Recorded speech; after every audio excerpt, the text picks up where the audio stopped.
Jimmy Butler has pretty much willed the Heat to a 1-0 lead over the Celtics in the Eastern Conference Finals. One anonymous NBA scout described Butler as being, quote, actually a really soft player. Think about it. You never see him just putting his head down and barreling to the bucket out of control. You look at all his spins and pump fakes, his footwork, his touch around the rim. It's all super soft. Nothing is forced, even though there's a lot of force behind what he's doing. He's going to put his shoulder into you and separate. It's more subtle than you'd think. He's strong enough to get to his spots with a little nudge. He's a lot like Kawhi Leonard in that way. Very interesting quote here. Shannon, do you agree or do you disagree with this description of Jimmy Butler's game? And I don't know about that Kawhi comparison. Kawhi got two rings. He's a 3-time first-team All-NBA skip. He got 2 Defensive Players of the Year.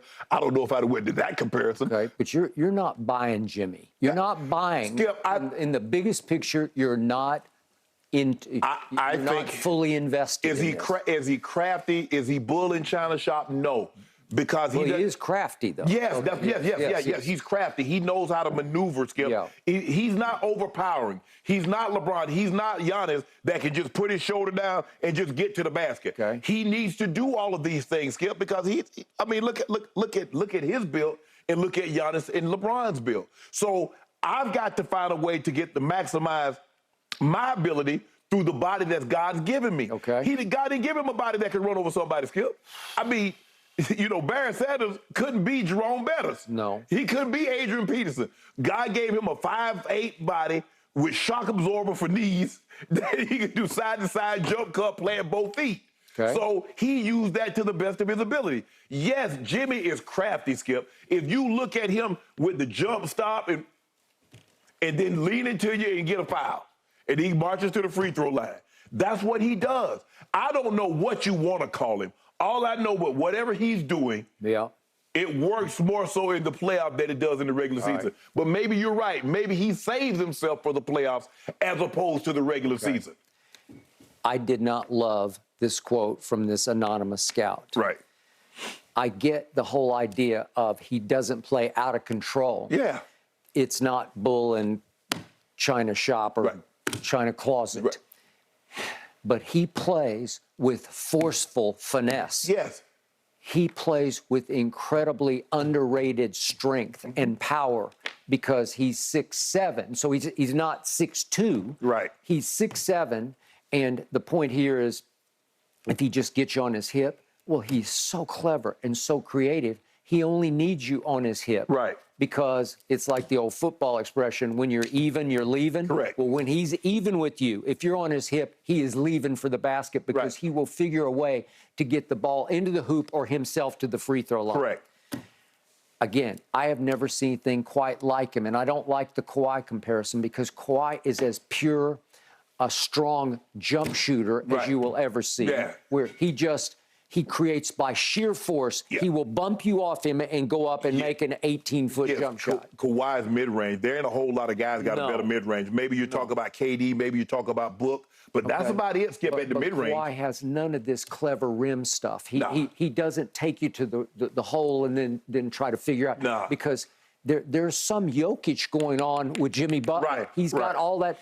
He's a pump faker. Right. He's an up and under. He's a shot creator in midair, if nothing else, to get to the free throw Skip, line. it's not like Skip. He wasn't blessed with. He can't jump like LeBron. He doesn't have Giannis's body. No. So with what his body and his athleticism, he maximizes, and that's the way you have to do it. He's being underestimated for high basketball IQ. For sure. Listen, I don't throw this word around lightly. He's got some basketball genius going on to him because, listen, Shannon, if he gets in your lane or your kitchen, great things are about to happen because he's going to get to the rim or the free throw line, or he's going to find out of the eyes in the back of his head, he's going to find the most open sniper and hit him right in the hands with it so that Caleb Martin or Gabe Vincent can go straight up into a three and rip it. That's what I've been trying to get Bron to do. Get in the Nuggets kitchen and cook. Let him cook. That's what he does best. You don't need to snipe the threes. Let them do it because they got it. They got you. Okay, now I'm looking at Jimmy Butler during the regular season. he's saying, I'm not just playoff Jimmy. And the second level stats back him up because he's 131.6 points per 100 shots. Well, that's high. That's the top mark among all forwards in basketball during this past regular season. Right.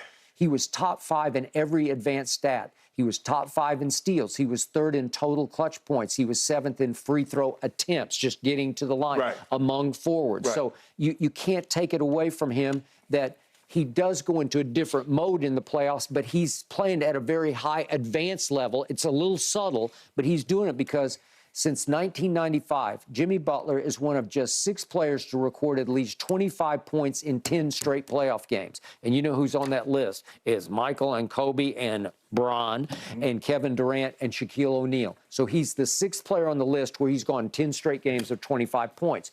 Listen, he's up there. But These are superstar numbers. Yeah, but here's the thing. You talk about in the postseason.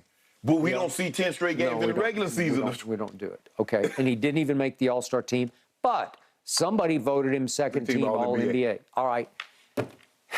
To me, he is proving consistently to be a playoff superstar. And I don't toss that word around very lightly. Oh, yeah, for sure. Yeah, oh, yeah, because playoff times, yes. All right. Okay. We finally agree on something. Yes. Mark it down. That's a Friday miracle. I'm just not usually a fan of anonymous quotes either. All right, guys, let's get back to LeBron, Lakers. You called him You think soft. King James is going to find his groove in Game 3? You better. Let's get your take when we come back. Like get our roll on. And I won't back down. After dropping 40 points in Game 1, very different story for AD. He ended up with just 18 in the Lakers' Game 2 loss. He also added 14 rebounds, though, and then 4 turnovers. Shannon, are you encouraged or discouraged by AD's performance in the first 2 games of this series with the Nuggets? Skip, I'm encouraged to know that I know what AD is. He's inconsistent. Skip, how many times we don't need, Skip, we've got a large enough sample size, especially this postseason, to see what AD is. Now, he's going to have a monster game in Game 3. You know that. That's Game 1, Game 2, Game 3, Game 4, Game 5, 6. He's consistently inconsistent. Yeah, do I believe if he shoots, let's just say he shoots 8 of 15, do they win the game? I believe so. I believe so.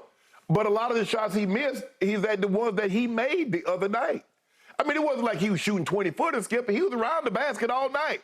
He shoot it too hard. He shoot it too soft. Different angle. So 4 of 15.